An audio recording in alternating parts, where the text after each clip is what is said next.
Carl Jung discovered that spiritual awakening doesn't energize you, it empties you. After studying hundreds of patients who experienced spiritual breakthroughs, Jung found that 70% lost all motivation within months, not because they failed, but because they succeeded too well at seeing through life's illusions. Jung called this the awakening paradox, the moment when enlightenment becomes emptiness, when clarity becomes confusion, when spiritual success becomes psychological crisis. You thought awakening would set you on fire with purpose. Instead, it extinguished every flame that used to drive you. Right now, you might be lying in bed, wondering why nothing matters anymore. Why the goals that once excited you now feel hollow. Why you can't summon the energy to care about anything, even though you're more conscious than you've ever been. But Jung discovered something that changes everything. This emptiness isn't a spiritual failure. It's a psychological necessity.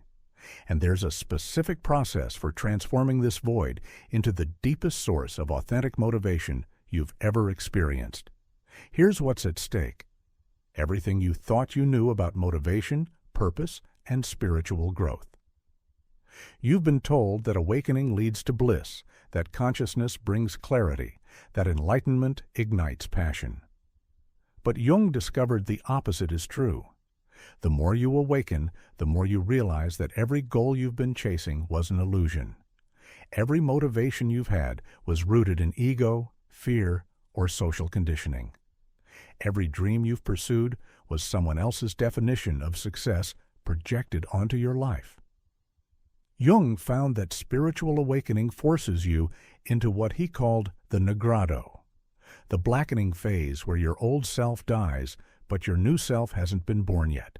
You're stuck in psychological limbo, too conscious to go back to sleep, but not yet awake enough to know what comes next. The cost of not understanding this process is devastating. Most people think they're experiencing spiritual depression. They believe they've done something wrong, that they've lost their way, that they need to get their motivation back. But Jung warned that trying to return to old motivations after awakening is like trying to put a butterfly back in its cocoon. It's not just impossible, it's a betrayal of your own evolution. The real danger is that you'll either force yourself back into ego-driven goals that no longer fit, or you'll remain paralyzed in this emptiness forever. Neither path leads to authentic living. Jung discovered there's a third option: learning to navigate the void consciously, understanding why awakening kills motivation, and discovering how to birth entirely new forms of purpose from the ashes of your old self. Let me tell you about the patient who made Carl Jung realize that spiritual awakening could be more psychologically dangerous than sleeping through life. Her name was Maria, and she came to Jung after what she described as the most profound spiritual experience of her existence. Maria had spent years seeking enlightenment through meditation, spiritual texts, and consciousness practices. Then one day, during a particularly deep meditation, she experienced what mystics call ego death, a complete dissolution of her personal identity into universal consciousness. For weeks afterward, Maria felt euphoric. She had touched the divine. She had seen through the illusion of separation. She understood with crystalline clarity that everything she had previously worried about was ultimately meaningless. But then something terrifying happened. Maria couldn't get out of bed. She stopped eating. She quit her job. She ended her relationships. Not out of depression, but out of a profound indifference that she couldn't explain. "I've seen the truth," she told Jung. "Nothing matters. Goals are illusions. Achievements are ego games. Love is attachment. Work is distraction. I can't pretend anymore that any of it has meaning." Jung recognized something that most spiritual teachers missed. Maria wasn't experiencing spiritual failure. She was experiencing what alchemists called the negrado, the necessary death phase that precedes rebirth. Jung had studied alchemy extensively, understanding it not as primitive chemistry, but as a symbolic map of psychological transformation. The negrado is the first stage where the prima materia, your old identity, must be completely dissolved before something new can emerge. But here's what Jung discovered that shocked even him. In our modern world, people can trigger the negrado through spiritual practices without understanding what they're entering. They awaken to the emptiness of ego-driven life, but have no framework for what comes next. Jung called this premature enlightenment, accessing higher states of consciousness before developing the psychological container to integrate them. It's like performing surgery on yourself without understanding anatomy. Maria had successfully seen through the illusions that motivate most people, but she had no idea how to function in the world with this knowledge. She was psychologically homeless, too conscious to live unconsciously, but not yet integrated enough to live consciously. Jung spent months with Maria, not trying to restore her old motivations, but helping her understand that her emptiness was actually sacred. She was in the chrysalis phase of human development, the space between caterpillar and butterfly, where everything looks like formless goo. Through their work together, Jung developed what he called the individuation framework, a specific process for navigating the psychological death that spiritual awakening triggers. He realized that the negrado wasn't a problem to be solved, but a threshold to be crossed consciously. This discovery revolutionized Jung's understanding of both psychology and spirituality. He realized that most people who seek awakening have no idea they're volunteering for psychological death and rebirth. They think they're signing up for permanent bliss, not temporary annihilation. But Jung found something remarkable. Those who learned to navigate the negrado consciously emerged with a form of motivation so authentic and powerful that it could move mountains. They found purpose that couldn't be shaken by external circumstances because it emerged from the depths of their own being.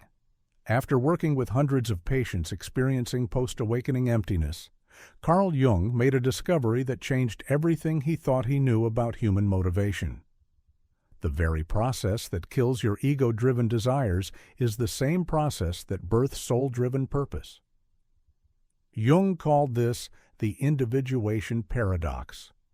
You must lose yourself completely before you can find yourself authentically.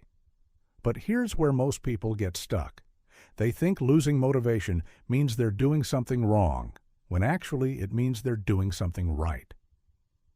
Jung discovered that all human motivation falls into two categories: persona-driven and self-driven. Persona-driven motivation comes from your false self, the mask you wear to get approval, avoid rejection, and maintain social identity.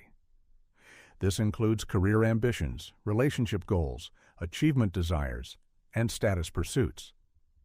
Self-driven motivation comes from your authentic core, the part of you that exists beyond social conditioning and ego needs. This motivation doesn't seek external validation because it emerges from internal alignment. Here's the paradox Jung uncovered. Spiritual awakening destroys persona-driven motivation before self-driven motivation emerges. You're left in a gap where the old fuel is gone, but the new fuel hasn't appeared yet. Jung found that this gap could last anywhere from months to years, depending on how deeply you understand the process and how consciously you navigate it. Most people panic during this phase and try to artificially restart their old motivations, which Jung warned was like trying to reanimate a corpse. But Jung discovered something remarkable about patients who learned to wait consciously in the void. They began to notice subtle impulses that felt completely different from their old motivations. These weren't driven by fear, need, or external pressure. They emerged from what Jung called soul calling, authentic impulses from the deepest part of their being. Sarah, one of Jung's patients, described it perfectly. I used to be motivated by anxiety, fear of failure, fear of rejection, fear of not being enough. When that motivation died after my awakening, I thought I was broken. But slowly, I started noticing different impulses. I wanted to create, not to impress anyone, but because creation felt like breathing. I wanted to help people, not to be seen as good, but because their suffering moved something deep in me. Jung realized that self-driven motivation doesn't feel like traditional motivation at all. It doesn't push or drive or demand. It calls, whispers, invites. It feels less like I have to and more like I get to. It's sustainable because it comes from abundance, not scarcity. But here's what Jung found most fascinating. You can't force this new motivation to appear. You can't think your way to authentic purpose. You can only create the psychological conditions for it to emerge naturally. Jung identified 3 specific stages in this transformation: the dissolution, where old motivations die, the coagulation, where new motivations form, and the integration, where soul-driven purpose becomes your primary operating system. The problem is that most spiritual teachings skip over the psychological specifics of this process. They tell you to follow your bliss without explaining that first you have to consciously compost your old sense of purpose and wait in the fertilizer of uncertainty. Jung spent years developing specific techniques for navigating each stage consciously, transforming spiritual awakening from a psychological crisis into a guided rebirth. Now I'm going to reveal Carl Jung's most powerful insight about post-awakening emptiness, the realization that completely transformed how he understood human purpose and why most people never discover their authentic calling. Jung discovered that what most people call purpose is actually sophisticated ego defense. Your career goals, relationship aspirations, achievement desires. Jung found that 90% of what drives human behavior is unconscious attempts to avoid feeling inadequate, unloved, or insignificant. During his research, Jung documented a disturbing pattern. People would spend decades pursuing goals that they thought were meaningful only to achieve them and feel completely empty. This wasn't failure. It was the inevitable result of chasing purposes that never belonged to them in the first place. Jung called this purpose poisoning.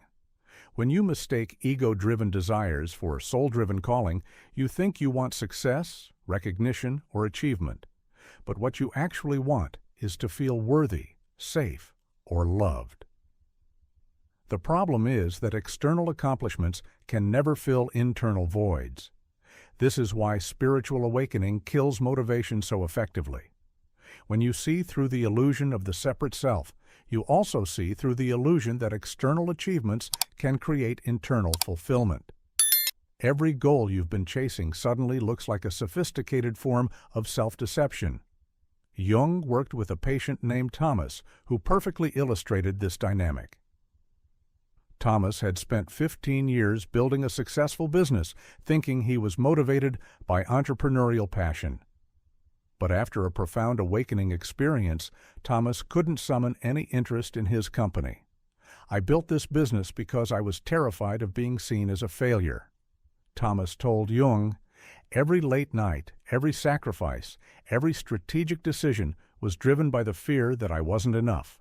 Now that I can see this clearly, the whole enterprise feels like an elaborate house of cards built on quicksand." Jung helped Thomas understand that his loss of motivation wasn't a spiritual crisis. It was a spiritual liberation. Thomas was finally free from the unconscious fears that had been puppeteering his life decisions. But Jung discovered something crucial. You can't just strip away false purposes without replacing them with authentic ones. Nature abhors a vacuum, and the psyche abhors meaninglessness. If you don't consciously cultivate authentic purpose, you'll either relapse into ego-driven goals or remain paralyzed in purposelessness. Jung developed what he called the purpose archaeology process, a systematic method for excavating authentic calling from beneath layers of social conditioning and ego programming. The process begins with what Jung called desire discrimination. Learning to distinguish between ego desires motivated by fear, lack, or social pressure, and soul desires motivated by love, abundance, or authentic expression. Ego desires always contain hidden because clauses. I want to be successful because then people will respect me. I want to find love because I can't bear being alone. I want to make money because I'm afraid of being poor. Soul desires stand alone without justification. I want to create. I want to help. I want to explore. They don't need external validation because they emerge from internal fullness. Jung found that most people have never experienced pure soul desires because they've been unconsciously motivated by ego programming since childhood. Spiritual awakening strips away the ego programming, revealing the authentic desires that have been buried underneath. But accessing these authentic desires requires what Jung called conscious waiting. Learning to sit in purposelessness without panicking, allowing something deeper to emerge naturally.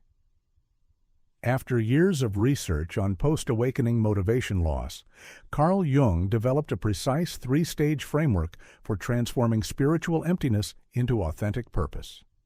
Jung called this the psychological resurrection process, a systematic approach to birthing new motivation from the ashes of old desires. Stage 1. Conscious dissolution. Jung discovered that most people resist the emptiness that follows awakening, which prolongs their suffering unnecessarily. The first stage involves consciously cooperating with the dissolution process instead of fighting it. Jung developed a technique called sacred grieving, actively mourning the death of your old motivations instead of trying to resurrect them. This involves writing letters to your former ambitions, acknowledging what they gave you, and consciously releasing them. I am grieving the part of me that wanted to be famous. One patient wrote, "This desire gave me energy for years, but now I see it was rooted in childhood needs for attention and validation. I honor what this motivation provided while releasing what no longer serves." Jung found that conscious grieving accelerates the dissolution process and prevents the psychological complications that arise when people try to artificially maintain dead motivations. Stage 2. Active imagination. Once you've consciously released old purposes, Jung's second stage involves using active imagination to dialogue with your emerging authentic self. This isn't visualization or positive thinking. It's a specific technique for communicating with unconscious parts of your psyche. Jung instructed patients to sit quietly and ask, "What wants to be born through me?" Then wait for images, words, or feelings to arise spontaneously. The key is receiving what emerges without editing or judging it. Maria, the patient Jung worked with, began receiving images of herself teaching children in nature. At first, she dismissed this as fantasy because she had no teaching experience, but Jung encouraged her to follow the impulse without needing to understand it rationally. Within months, Maria was volunteering at environmental education programs, feeling more alive than she had in years. The motivation wasn't driven by career goals or social expectations. It emerged from what Jung called soul recognition. Stage 3. Symbolic living. Jung's final stage involves organizing your life around symbols and synchronicities rather than goals and plans. This doesn't mean becoming impractical. It means allowing a deeper intelligence to guide your choices. Jung called this living symbolically, paying attention to what calls to you, what energizes you, what feels aligned. Even when it doesn't make logical sense, you follow fascination instead of obligation, curiosity instead of strategy. Jung found that people living symbolically often accomplished more than those driven by traditional motivation because they were working with the full force of their authentic nature instead of fighting against it. The key insight Jung discovered is that authentic motivation doesn't feel like motivation at all. It feels like following your natural inclinations, like water flowing downhill. There's effort involved, but it's sustainable effort because it aligns with your deepest nature. Jung warned that this process can't be rushed or forced. The psyche has its own timing for resurrection, and trying to accelerate it often creates spiritual bypassing, pretending to be motivated when you're actually still in the dissolution phase. But Jung promised that those who navigate this process consciously emerge with unshakable purpose that can't be destroyed by external circumstances because it emerges from the indestructible core of their being. Here's Carl Jung's most profound discovery about post-awakening motivation. the insight that will completely transform how you understand purpose, calling, and authentic living. Jung found that the emptiness following spiritual awakening isn't the absence of motivation. It's the presence of motivation so pure and authentic that your ego can't recognize it. Jung called this soul motivation, impulses that emerge from your deepest nature rather than your conditioned desires. But here's what makes this discovery revolutionary. Soul motivation feels completely different from ego motivation. Most people miss it because they're looking for the wrong signals. Ego motivation feels urgent, driven, anxious. It carries a sense of, I have to do this, or something bad will happen. It's fueled by fear, scarcity, or external pressure. You feel it in your head as mental pressure and in your body as tension. Soul motivation feels calm, magnetic, inevitable. It carries a sense of, I get to do this because it's what I am. It's fueled by love, abundance, or authentic expression. You feel it in your heart as warmth and in your body as aliveness. Jung worked with a patient named David who perfectly illustrated this distinction. Before his awakening, David was motivated to become a lawyer by anxiety about financial security and parental approval. After awakening, that motivation completely died, leaving him feeling directionless for months. But slowly, David began noticing a different kind of impulse. He felt drawn to spend time in nature, not for any specific purpose, but because it felt like coming home. He started taking long walks, and during these walks, ideas would emerge about environmental conservation. It doesn't feel like motivation, David told Jung. It feels like remembering something I always knew, but had forgotten. When I'm working on environmental projects, I'm not trying to achieve anything. I'm just expressing what I am. Jung realized that David had discovered what he called ontological motivation, motivation that emerges from being rather than wanting. Instead of being driven by what he lacked, David was inspired by what he was. This led Jung to a startling conclusion.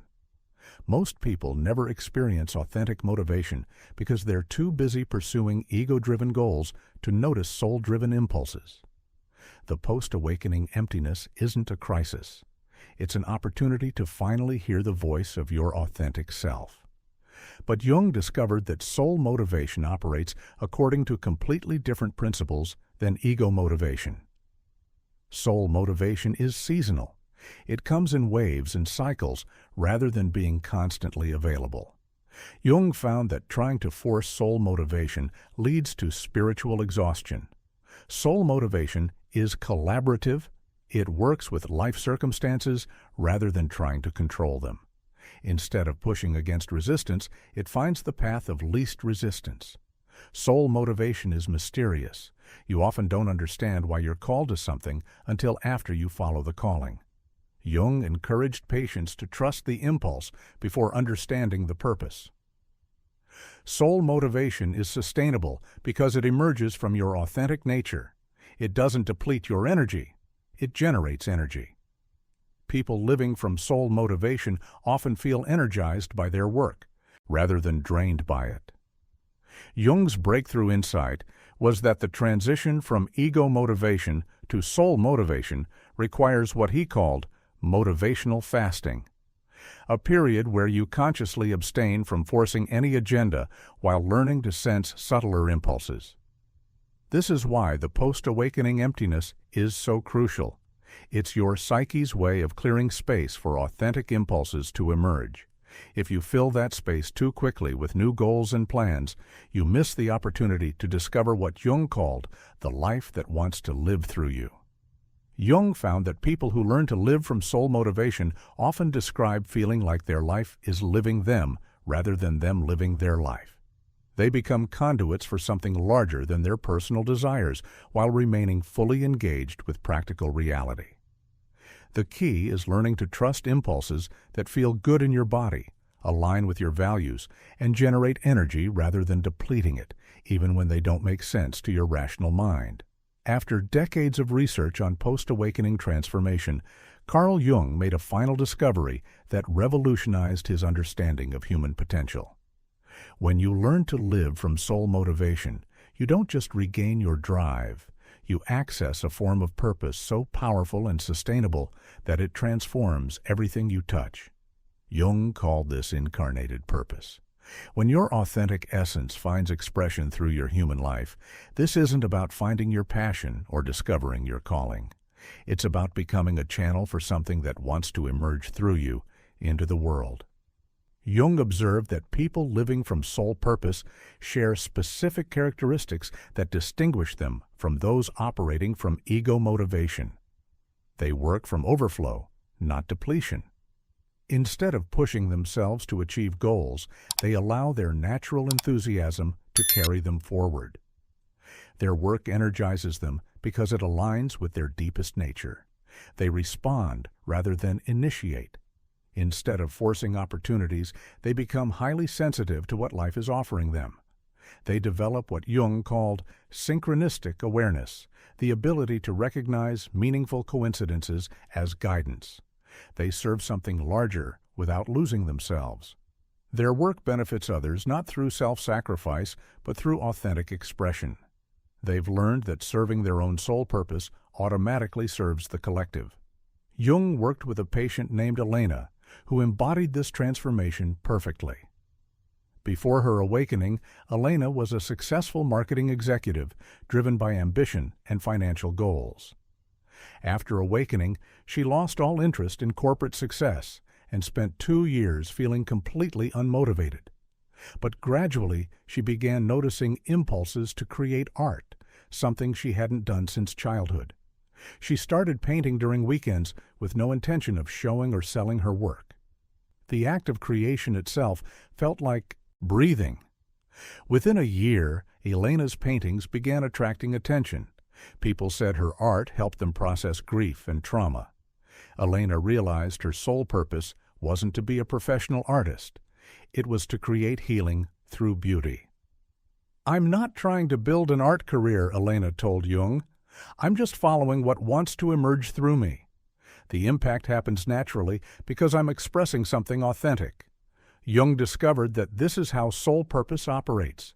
It serves the world through authentic self-expression rather than strategic action. When you're truly aligned with your soul's calling, your mere existence becomes a gift to others. But Jung warned against romanticizing this process. Living from soul purpose requires tremendous courage because it often leads you away from conventional success metrics. You might make less money, receive less recognition, or face criticism from people who don't understand your choices. Jung called this the sacrifice of the golden ego, releasing attachment to external validation in favor of internal alignment. It's not always easy, but Jung found it's always sustainable because it emerges from the inexhaustible source of your authentic nature.